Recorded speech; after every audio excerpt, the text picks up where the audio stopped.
Captain Jake Morrison sat in his command chair aboard the UES Frontier, watching the stars drift by on the main screen.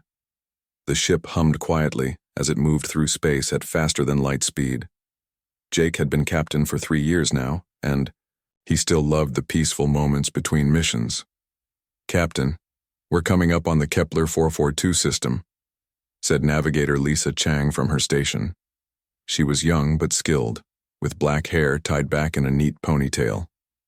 "Should I drop us out of warp?" "Go ahead, Lisa. Let's see what this system has to offer." Jake stretched in his chair. This was supposed to be a simple survey mission. Find new planets, scan for resources, maybe discover some interesting rocks. Nothing too exciting. The ship shuddered slightly as it dropped back into normal space. Jake felt his stomach do a little flip, which always happened during the transition. He never got used to that feeling. "System scan complete," announced Chief Science Officer Amy Watson. She was a tall woman with red hair who loved her job more than anyone Jake had ever met. 3 planets, 2 gas giants, 1 rocky world in the habitable zone. Looks pretty standard. Communications Officer Ben Torres, a friendly guy from Texas, looked up from his console. "Captain, I'm picking up some weird energy readings. They're big, really big." Jake frowned. "How big are we talking?" "Bigger than anything we've ever seen before," Ben said, his eyes wide. "And they're getting closer." Amy's hands flew over her science station. "Captain, I'm reading massive energy signatures approaching our position. Whatever they are, they're huge." Jake felt a chill run down his spine. On screen, the main viewer switched to show empty space for a moment. Then 3 enormous shapes appeared, dropping out of what looked like hyperspace. Jake's mouth fell open. The ships were massive, each one easily the size of a small moon. They were covered in gold and crystal decorations that sparkled in the light of the system's star. Red lights pulsed along their hulls like a heartbeat. "Holy cow," whispered Lisa. "Those things are enormous." Chief Engineer Danny Kim's voice came over the comm from engineering. "Captain, my sensors are going crazy down here. Those ships are putting out more power than our entire home fleet combined." Jake took a deep breath. First contact with aliens was something humans had dreamed about for centuries. But he had imagined it would be with ships closer to their own size. These vessels made the frontier look like a tiny bug next to a whale. "Ben, are they trying to communicate?" Jake asked. "Yes, sir, incoming transmission, audio and visual. Put it on screen." The main viewer flickered, and suddenly they were looking at the bridge of one of the alien ships. Jake had expected something strange, but the aliens looked surprisingly familiar. They were tall and thin, with pale blue skin and large black eyes. They wore elaborate uniforms covered in gold trim and strange symbols. The alien in the center stepped forward. He had more decorations on his uniform than the others, clearly marking him as the leader. When he spoke, his voice was deep and filled with authority. "Insignificant creatures, you have entered the sovereign territory of the Great Galactic Dominion. I am Admiral Zixathara of the Dominion Imperial Fleet. Prepare to surrender your vessel and submit to Imperial processing." Jake blinked. Then he looked around at his crew. Lisa was trying not to smile. Amy had raised one eyebrow. Ben was shaking his head slightly. Jake said, looking back at the screen. "Sorry, but did you just call us insignificant creatures? Because that's kinda rude, don't you think?" The alien admiral looked confused. His large black eyes seemed to get even bigger. "You dare question the authority of the Dominion?" Lisa made a small snorting sound, trying to hold back laughter. Jake shot her a look that said, "Stay professional," but he understood her reaction. The whole situation felt like something out of a bad science fiction movie. "I'm not questioning anything," Jake said calmly. "I'm just saying that calling someone insignificant isn't a great way to start a conversation. I'm Captain Jake Morrison of the United Earth ship Frontier. We're on a peaceful exploration mission." Admiral Zixathara drew himself up to his full height, which was quite tall. "Your peaceful intentions are irrelevant. The Great Galactic Dominion has ruled this galaxy for over 1,000 years. We have crushed entire civilizations beneath our might. We have turned proud worlds into ash and dust. None can stand against our power." Ben Torres covered his mouth, with his hand trying not to laugh out loud. The alien's speech sounded exactly like something from an old movie. All it needed was dramatic music in the background. Okay, Jake said slowly. That's quite a resume you've got there. Very impressive. But we're just here to look at planets and rocks. We're not really interested in being crushed or turned into ash or dust, thanks anyway. The Admiral's pale blue face seemed to turn even paler. You mock the might of the Dominion? No, Jake said quickly. We're not mocking anything. We're just not really the surrendering type. It's not personal. We just don't do that. Amy Watson spoke up from her science station. Captain, I'm reading some interesting energy patterns from their weapons systems. The technology is actually quite fascinating. Fascinating. The Admiral looked even more confused. You find our instruments of destruction fascinating? Well, yes, Amy said with genuine enthusiasm. The energy matrix you're using is incredibly complex. I've never seen anything like it. How do you maintain stable power flow across such a large vessel? Jake had to admire Amy's ability to turn any situation into a learning opportunity. Even when faced with alien warships, she was more interested in the technology than the threat. Admiral Zixathara stared at them for a long moment. Other aliens on his bridge were whispering to each other, clearly as confused as their leader. This was obviously not how first contact usually went for them. You will surrender, the Admiral said again, but with less confidence than before. Resistance is futile. We have weapons that can destroy entire planets. That's nice, Jake said. We have weapons too, but we mostly use them for asteroid mining and clearing space debris. Much more practical. Ben Torres had given up trying to hide his amusement. He was grinning openly now. Captain, should I ask them if they come in peace? That seems like the traditional thing to do. Lisa Chang had to bite her lip to keep from laughing. The whole situation was so absurd. Here they were, faced with obviously hostile aliens with massive warships, and somehow it all seemed more silly than scary. Your lack of fear puzzles us, Admiral Zixathara said. All species fear the Dominion. It is the natural order. Well, Jake said thoughtfully, we're probably not like most species you've met. Humans are kind of weird that way. We tend to find humor in strange situations. Humor? The Admiral pronounced the word like it tasted bad. Yeah, you know, finding things funny. Laughing. It's this thing we do when something seems ridiculous or absurd. The alien Admiral looked at his crew. They all looked back at him with equally confused expressions. Jake was beginning to think that humor might not be a big part of Dominion culture. Dr. Rachel Moore's voice came over the comm from sickbay. Captain, I'm monitoring this conversation from the medical bay. From a psychological standpoint, this is absolutely fascinating. Their entire approach seems based on intimidation through superior force display. Thank you, Doctor, Jake said. That's very helpful. Admiral Zixathara was now looking decidedly uncomfortable. You will surrender or we will be forced to demonstrate our power. Okay, Jake said. But before you do that, would you like some coffee? We make really good coffee. Admiral Zixathara stared at Captain Morrison through the communications screen.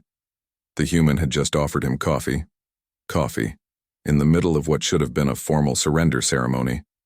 The Admiral had conquered 47 star systems, and no one had ever offered him a hot beverage during the process. You offer us refreshments? The Admiral asked, his voice showing his confusion. Sure, Jake said with a friendly smile. Coffee's really good for you. Helps you think clearly. Might help us figure out this whole situation. The Admiral looked at his second-in-command, Commander Vexnoth, who just shrugged. Neither of them had any idea how to respond to such an offer. The Dominion Military Handbook covered many scenarios, but friendly beverage offers from species they were trying to conquer was not one of them. We do not require your refreshments, Admiral Zixathara said, trying to regain his commanding presence. What we require is your immediate surrender. Ben, Torres leaned over to Lisa Chang and whispered, 10 credits says he asked for cream and sugar within the hour. Lisa grinned. You're on. Admiral Zixathara decided that a demonstration of power was needed. These humans clearly did not understand the gravity of their situation. He turned to his weapons officer. Target the large asteroid in Sector 7. Prepare the planet destroyer weapon for demonstration firing. On the Frontiers Bridge, Amy Watson's science station started beeping rapidly. "Captain, they're charging up some kind of massive energy weapon. The power levels are incredible." "Are they targeting us?" Jake asked. "No, sir. Looks like they're aiming at that big asteroid about 50,000 kilometers away." Jake nodded. "Probably want to show off. Let's see what they can do." The alien ship's weapon systems came online with a deep humming sound that the humans could hear even through space. The entire front section of the massive vessel began to glow with red energy. Then, with a brilliant flash, a beam of pure energy shot out and struck the asteroid. The result was impressive. The asteroid, which had been roughly the size of a small city, simply vanished. One moment it was there, the next it was nothing but glowing particles drifting in space. Amy Watson started clapping.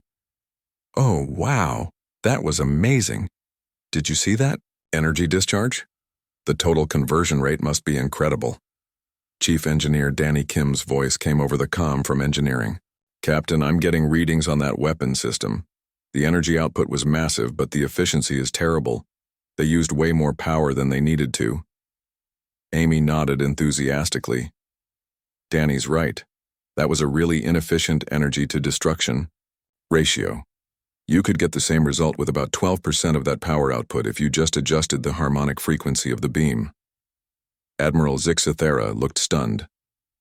"You analyze our weapons instead of cowering in fear?" "Well, yeah," Jake said. "That's what we do. We're explorers and scientists.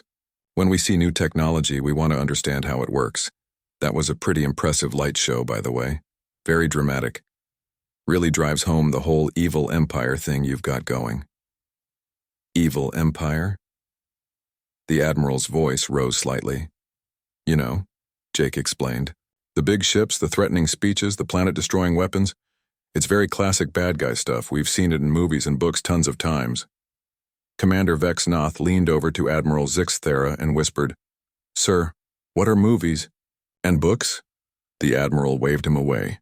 He was beginning to feel like this conversation was spinning out of his control. No species had ever responded to a demonstration of the planet destroyer by offering constructive criticism on its energy efficiency. Danny Kim's voice came over the comm again.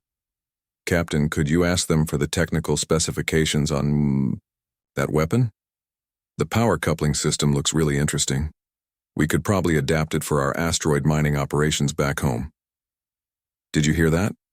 Jake asked the Admiral.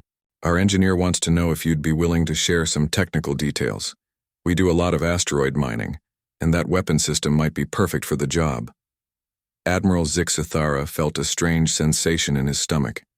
It might have been what humans called confusion, but the Dominion had no word for it. "You want to use our planet destroyer for mining?" "Sure," Jake said. "I mean, you're using way too much power for what you're trying to accomplish, but the basic principle is solid. Scale it down, improve the efficiency, and you'd have a great mining tool." Dr. Rachel Moore's voice came over the ship's intercom. "Captain, I'm monitoring the aliens' body language and vocal patterns from sickbay. This is fascinating from a psychological standpoint. Their entire social structure appears to be built around intimidation and fear responses. When faced with a species that doesn't respond with fear, they seem completely lost." "Thanks, Doc," Jake said. "That's really helpful." Admiral Zixthara was now looking distinctly uncomfortable. "You study us like specimens?" "Not specimens," Dr. Moore's voice said gently. "More like a cultural exchange. We're trying to understand how your society works. It's actually quite interesting. You've built an entire civilization around military conquest, but you seem genuinely confused when someone doesn't respond the way you expect." Amy Watson looked up from her science station. "Captain, I'm detecting some unusual readings from their ship's power systems. It looks like they're running everything at maximum capacity all the time. That's got to be incredibly wasteful." "Wasteful? How?" Jake asked. "Well, they're using enough energy to power a small planet just to keep their ship running normally. They could probably reduce their power consumption by 60% and still maintain all their systems." Jake looked back at the screen. "Admiral, our science officer says you're using way too much power just to run your ship. Have you considered energy conservation?"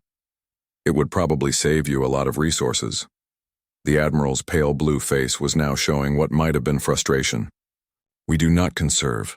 We take what we need from conquered worlds. But that's so inefficient, Amy said, shaking her head. If you just improved your power systems, you wouldn't need to conquer as many worlds to get the resources you need. Torres was now openly grinning. Plus, think of all the time you'd save. No more long conquest campaigns. No more having to manage all those conquered planets. You could probably take some vacation time. Vacation time? Commander Vexenoth asked. You know, time off. Rest and relaxation. Maybe visit some nice planets just for fun instead of conquering them. Admiral Zixathara looked at his commander. Neither of them understood the concept of doing something just for fun. The Dominion was built on conquest and control. Fun was not part of their vocabulary.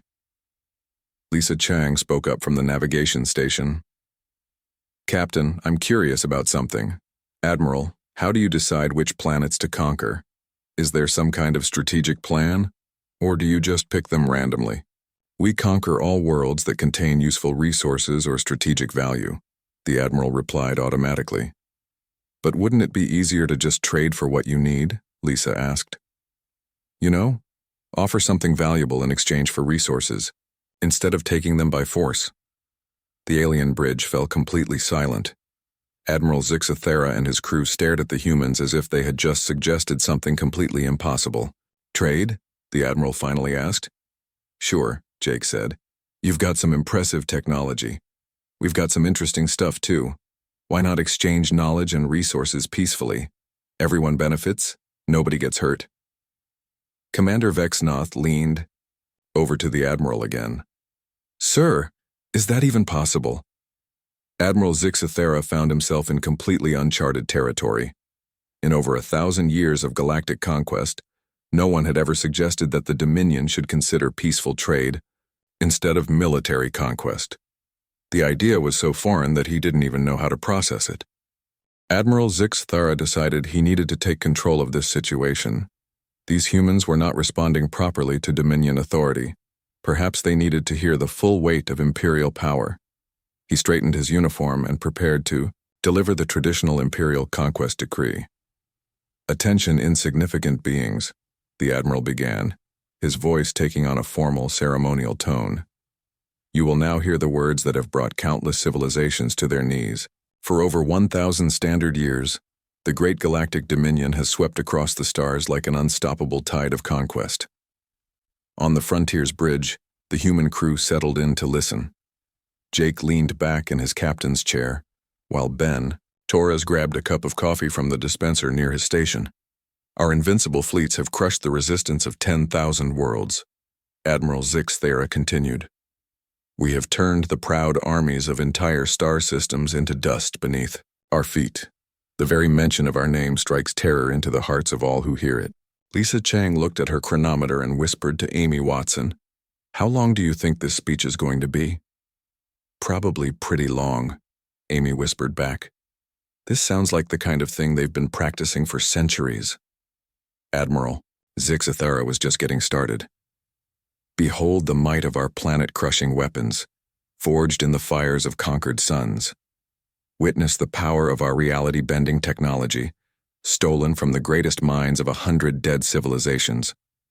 None can stand against our military genius, perfected through endless campaigns of total domination. Ben Torres raised his hand like a student in class. Excuse me, Admiral. Sorry to interrupt, but are you reading from a script? Because this sounds exactly like Emperor Palpatine from Star Wars. The alien admiral stopped mid-sentence. What is Star Wars? It's a movie series from our planet, Jake explained. Really popular science fiction stories about an evil galactic empire that tries to conquer the galaxy. Amy Watson pulled up her personal tablet and started searching through her digital movie collection. Here, let me show you. She found the classic throne room scene from Return of the Jedi and held up the tablet so the aliens could see. On the screen, Emperor Palpatine was giving one of his villainous speeches about the power of the dark side and the futility of resistance. The similarities to Admiral Zixathara's conquest decree were remarkable. Oh, wow, Lisa said, watching the scene. The uniforms are almost identical too. Look at all that gold trim and the military decorations. Ben Torres couldn't help himself. He started doing his impression of Darth Vader's breathing sound. Hoo-purr, hoo-purr. Then, in a deep voice, he quoted the movie, "You don't know the power of the dark side." The entire human bridge crew started laughing.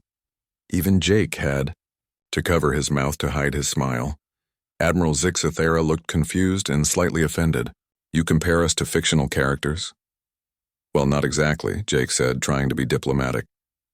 "It's just that your whole approach is very similar to what we've seen in our entertainment.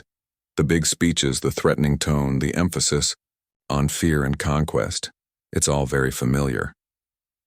Amy Watson was now comparing images on her tablet with the alien ships on the main screen. "Captain, look at this. The Imperial Star Destroyers from the movies look almost exactly like their ships. Same triangular design, same kind of surface details." Security Chief Tony Martinez's voice came over the comm from the security office. "Captain, I hate to interrupt, but I'm watching this conversation from down here, and I've got to say this is the best Vader impression I've ever heard." He started doing his own version of the heavy breathing. "Luke, I am your father." This sent the bridge crew into another round of laughter. Even Dr. Moore could be heard giggling over the intercom from sickbay. Commander Vexnoth leaned over to Admiral Zixathera. "Sir, what are they doing? Why are they making those strange sounds?" "I believe they are expressing amusement at our expense," the Admiral replied stiffly. Ben Torres was now in full Vader mode, using his hands to gesture dramatically. "Your lack of faith disturbs me," he said in his best villain voice. "The ability to destroy a planet is insignificant next to the power of the Force." "What is this Force they speak of?" Commander Vexnoth asked. "I have no idea," the Admiral admitted. Jake tried to regain some composure. "Sorry, Admiral. We don't mean any disrespect. It's just that we've seen this kind of thing before in our stories and movies. Evil galactic empires are a really popular theme in human entertainment." "Evil?" Admiral Zixathera seemed genuinely surprised by the word. "We are not evil. We are the rightful rulers of the galaxy. It is the natural order." Dr. Rachel Moore's voice came over the intercom. "From a psychological perspective, that's a classic rationalization pattern. Many aggressive civilizations throughout history have justified their actions by claiming they were bringing order or fulfilling some natural destiny." Amy Watson nodded. "It's actually a pretty common theme in human history, too. Every empire thinks it's bringing civilization to lesser peoples. But you're not bringing civilization," Lisa pointed out. "You're just taking things and blowing up anyone who disagrees with you." "That is how the galaxy achieves order," Admiral Zixathera insisted. "But is it really order if everyone's just scared?" Jake asked. "I mean, that sounds more like temporary compliance based on fear. Real order comes from cooperation and mutual benefit." Ben Torres was still in movie quote mode. "The more you tighten your grip, Tarkin, the more star systems will slip through your fingers." "Who is this Tarkin?" Commander Vexnoth asked. "Another bad guy from the movies," Ben explained cheerfully. "He was in charge of a big space station that could blow up planets. Kind of like your ships, actually." Amy Watson had found another movie clip on her tablet.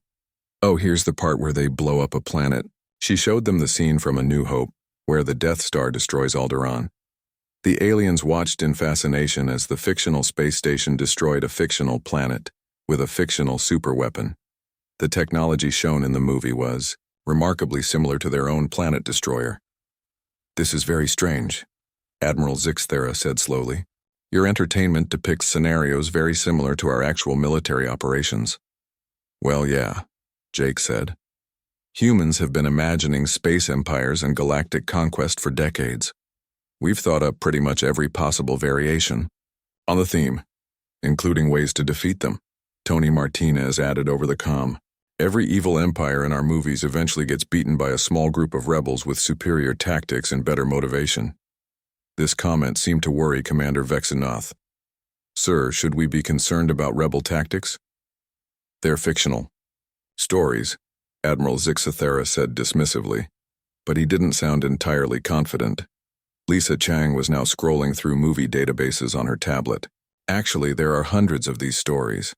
Evil galactic empires are probably one of the most common villains in human science fiction. And they almost always lose in the end, Amy added. Usually because they're too rigid and bureaucratic to adapt when something unexpected happens. Ben Torres couldn't resist another movie quote. Overconfidence is your weakness. What did you just say? Admiral Zixathera asked sharply. It's another quote from the movies. Luke Skywalker says it to the Emperor right before the evil empire gets defeated.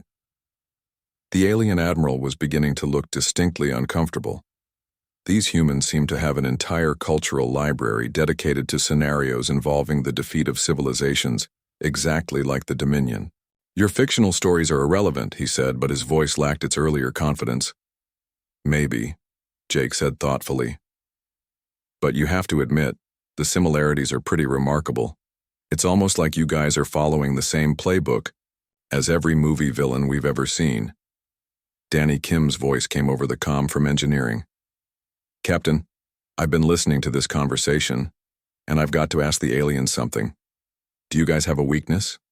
You know, like a thermal exhaust port or a reactor core that's poorly shielded?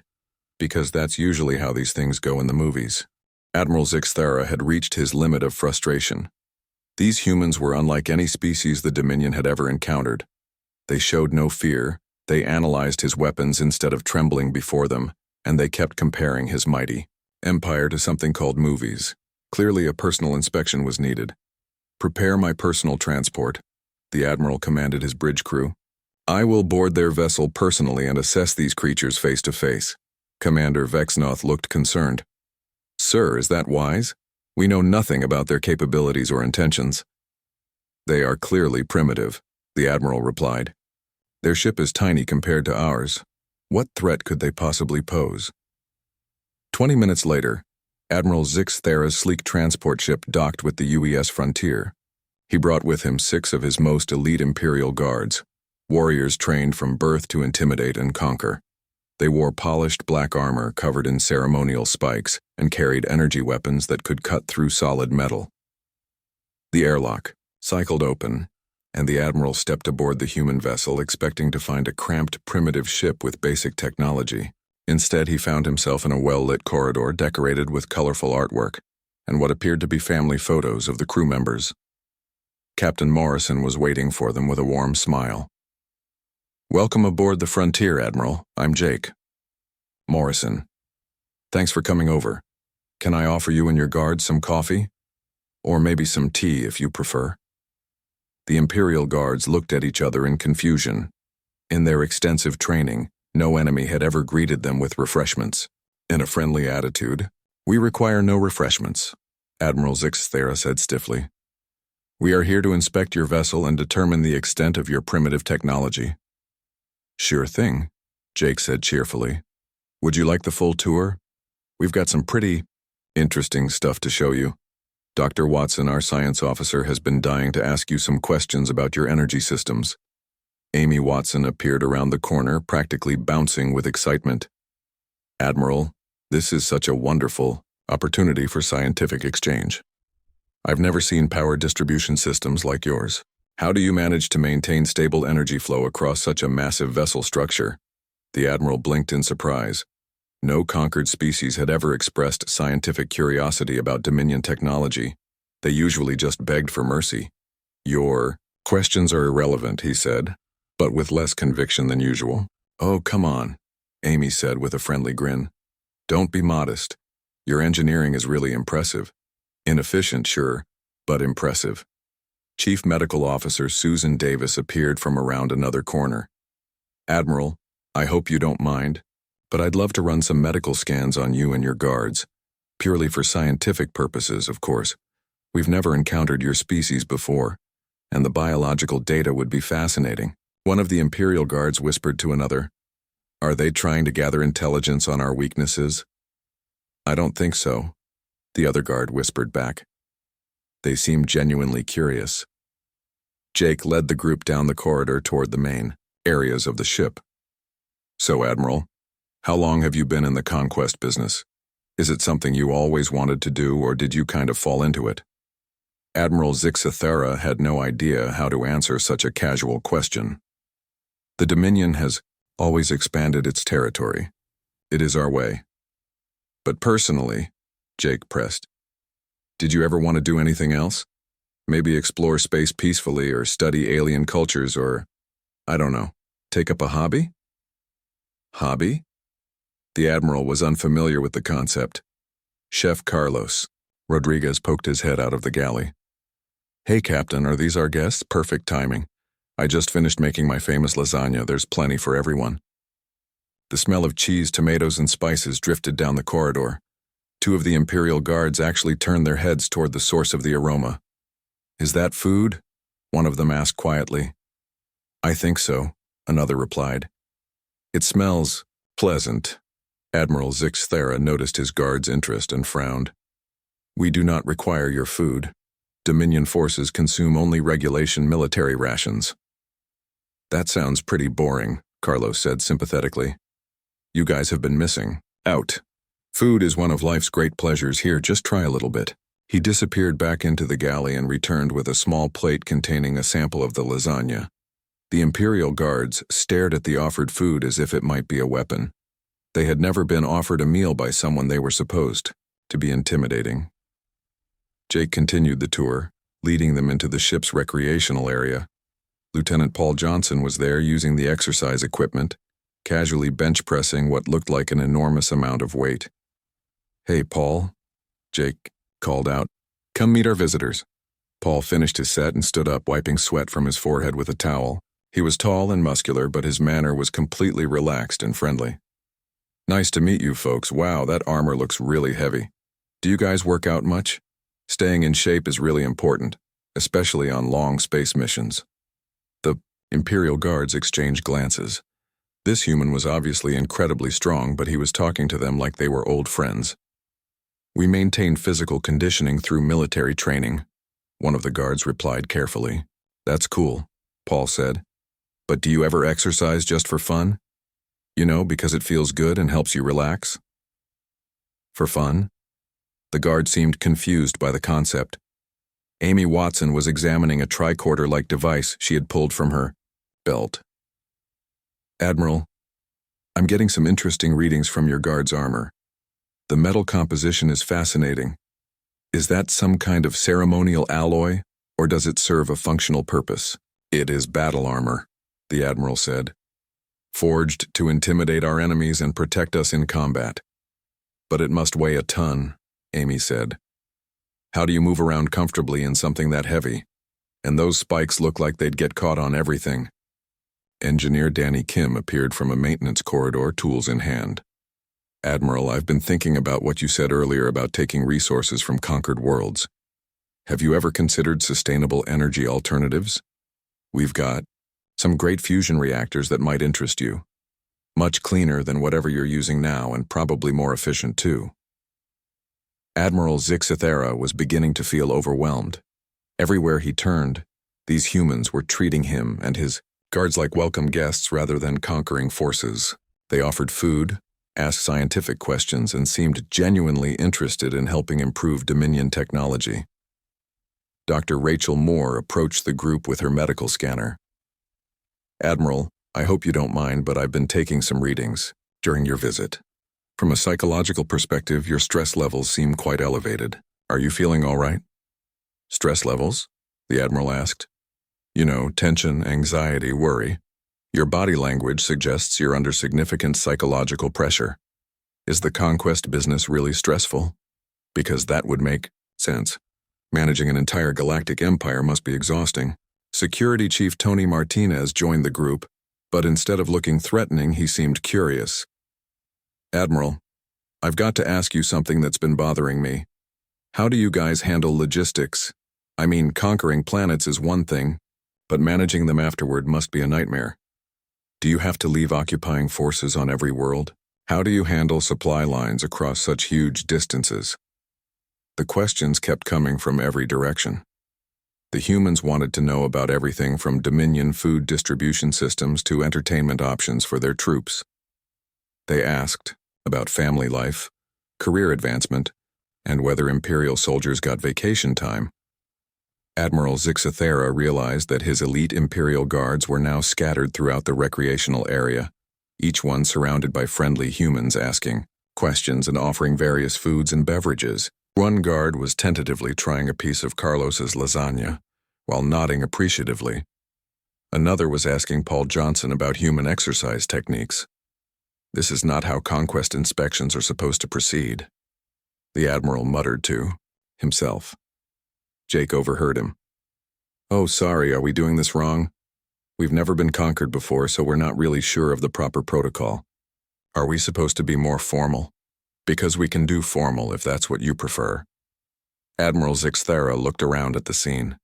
His fearsome Imperial guards were chatting casually with humans about food, exercise, and technology. No one was showing any sign of fear or submission.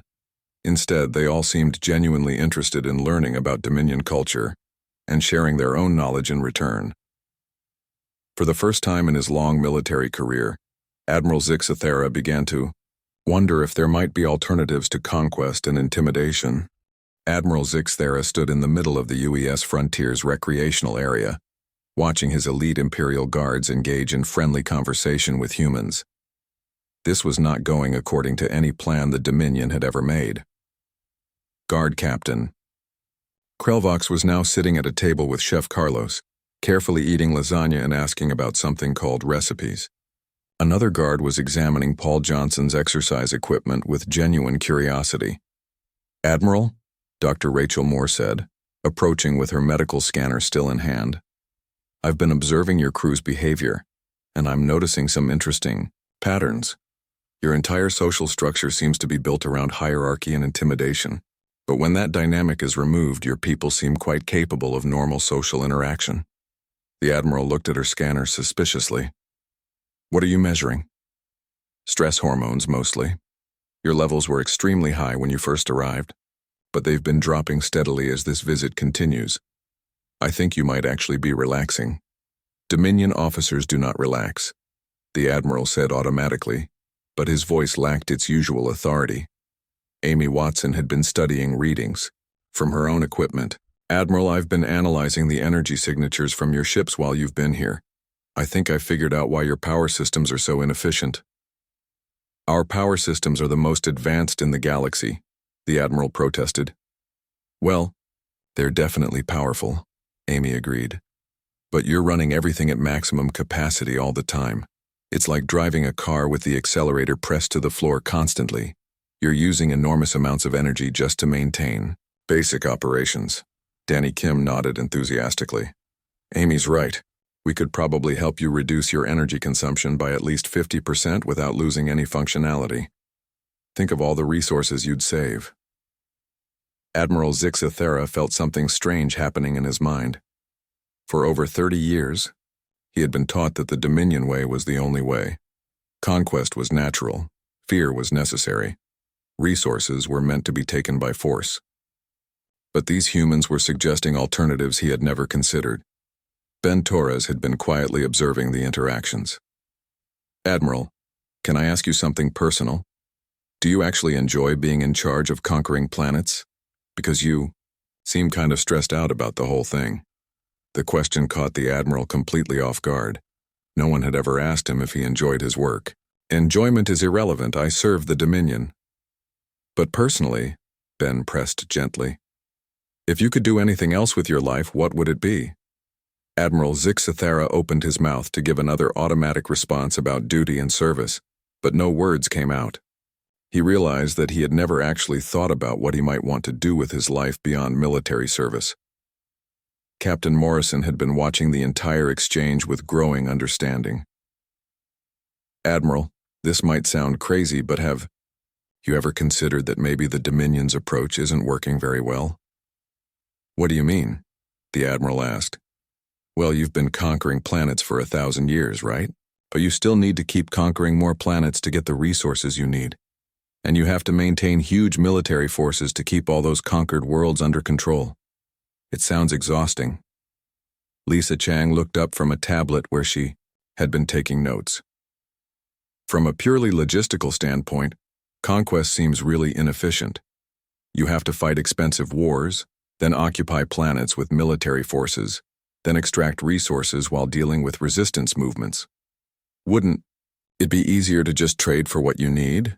Commander Vexnoth, who had been listening from the sidelines, stepped forward. Trade how? Well, Jake said thoughtfully, you guys have some impressive technology. Those energy weapons, your faster-than-light travel systems, even your ship construction techniques. Other civilizations would probably be very interested in that stuff. Amy Watson got excited. And in exchange, you could get resources, food, entertainment, scientific knowledge, all sorts of things.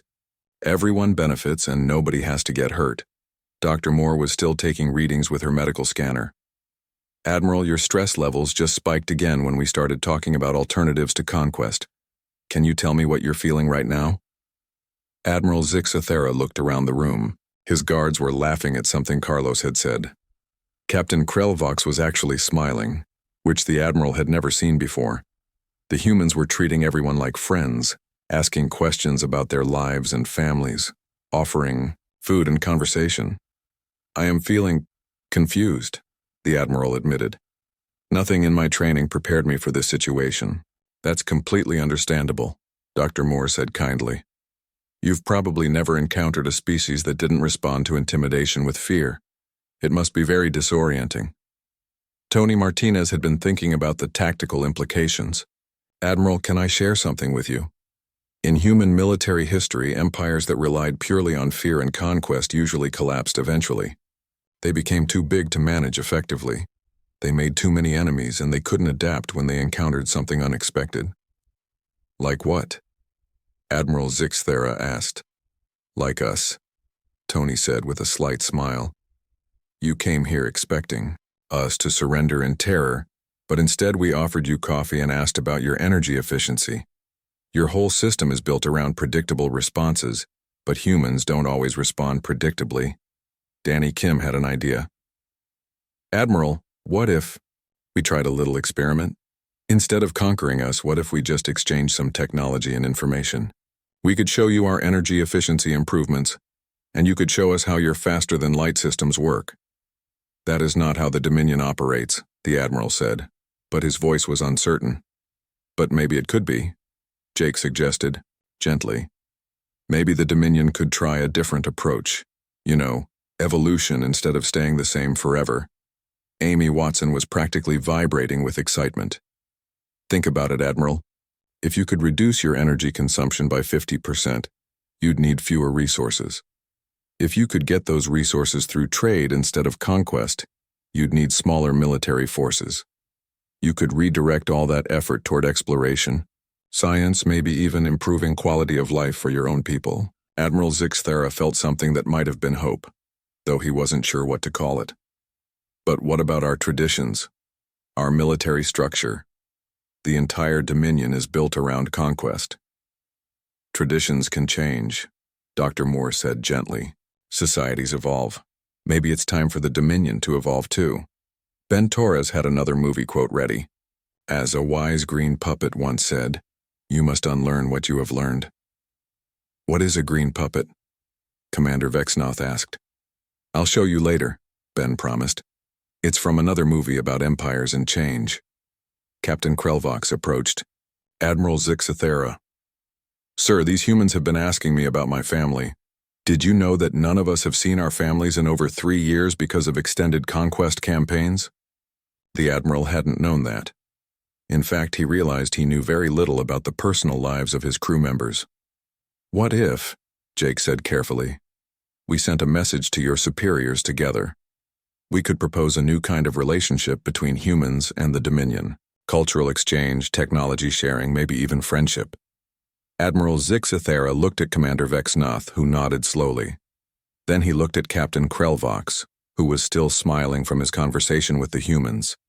This would be unprecedented, the Admiral said. The best changes usually are, Jake replied. 2 hours later, Admiral Zixathera sat in the Frontiers Communications Center, preparing to send the most unusual report in Dominion history. His message to High Command would include technical data about energy efficiency, proposals for cultural exchange programs, and a recommendation that the Dominion consider peaceful alternatives to conquest. Commander Vex Noth was helping Amy Watson download technical specifications for their power systems. Captain Krelvox had already asked Carlos for several recipe files to share with his family. The other guards were comparing human and Dominion exercise techniques with Paul Johnson. "Admiral," Jake said as they prepared to transmit the message, "whatever happens with your high command, you should know that you and your crew are welcome here any time. We'd love to continue these conversations." Admiral Zixathera nodded, feeling something he had never experienced before. It might have been friendship. "Perhaps," he said slowly. "The galaxy is large enough for many different approaches to civilization."